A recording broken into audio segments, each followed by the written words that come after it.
We have not seen God. We don't at times feel His presence. We cannot smell Him. We cannot touch Him. So why is it that God is someone whom we should believe in, whom we should turn to for our prayers, whom we should acknowledge as our Creator? We have to have that God connection.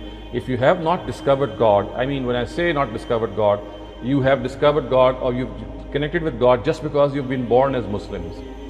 So undo that, because you see, you're now connecting to God directly.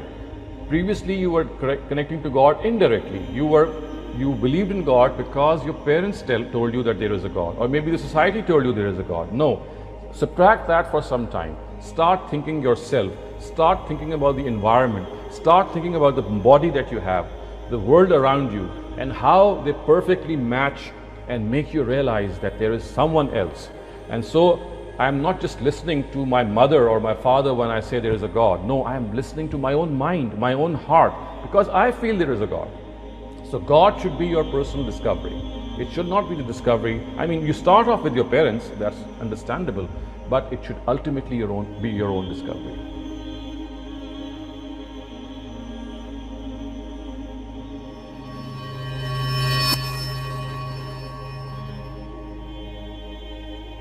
And you see, one of the biggest things that human nature is very akin to is that we always thank God, or we always thank people who do favors to us, don't we? I mean, when one of your friends gives you a present or a gift, what's the instant reaction? You would like to return that gift. If he or she gave you something good, your instant reaction would be, well, I should come up with something even better, or at least something at par. So you see, instantly your emotions of gratitude arise in you because someone did a favor to you. So now imagine a whole world being present outside you, and it is as if someone is doing a favor to you. He is looking after you and doing all these things for you, providing you. Look at people around the world who are starving, who are not able to have their meals, who are not able to go living their normal routine in life, who don't have doctors to attend to, who fall sick, and because of very small diseases they die because there's no one to attend to them. So you see, this comparison makes you realize that someone is looking after you really well. And in spite of the fact that you may be deprived of certain blessings which other people have, you still have a lot to boast about. You still have so much from God.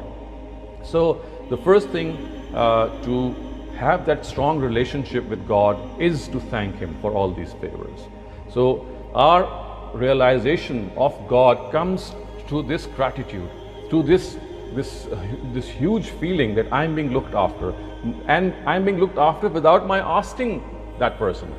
So you see, you can see your parents looking after you, but you cannot see God if you look at the same way as you look towards your parents, because God is invisible. But the way He looks after you, it makes you feel that there's someone around me. And then another thing, at times you make dua, you make a prayer, you say, God, oh please grant me this wish, and lo and behold, it comes true at times. So again, this drenches you with these emotions of gratitude that someone is looking after me. I prayed to God to give me this, and immediately I got an answer. And then you find yourself that you are so helpless in certain things that only God is there to make His presence felt. And what better than that to realize than what we are seeing today. Look, in these times when we are going through this pandemic, isn't it that we find that God is expressing Himself much more perhaps than He did so in bits and pieces? We find the power of God, we find His self saying or trying to communicate something to us, as maybe we can discuss when you have questions. But you see, you feel the presence of someone else in your life. And that is how you have these mixed feelings of fear and hope, of gratitude and patience arise simultaneous in you. You feel grateful for what He does. You are patient for what you don't have, because you know that there are certain things that you have. So you show patience for that. You fear Him because you know that His might is so that He can just destroy things in a jiffy.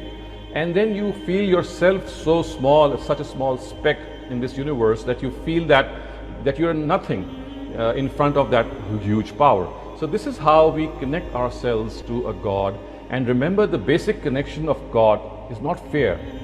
It's not that, as generally God has been presented to us as someone who is like maybe someone who we should dread, who we should fear. No, that's not the case. What needs to be understood is that our basic relationship with God is through this gratitude, this feeling of connection. The stronger this connection, the farther that we can go. The stronger this connection, the more we will have this urge to do right, to forget about the wrong things, to do what is right, to do what our conscience thinks to be right. The only thing that we have seen around us at best, which can be a very, very small reflection of God, is our parents. They brought us into existence, they took care of us, they tended to us, they sacrificed themselves, and they furthered our ambitions. They made a lot of sacrifices just to make us grow. They provided for us even if they were not able to. They went to this length as to procure loans for us. They awoke the whole night so that we could sleep. So you see, we have someone in our lives which we can acknowledge as caretakers.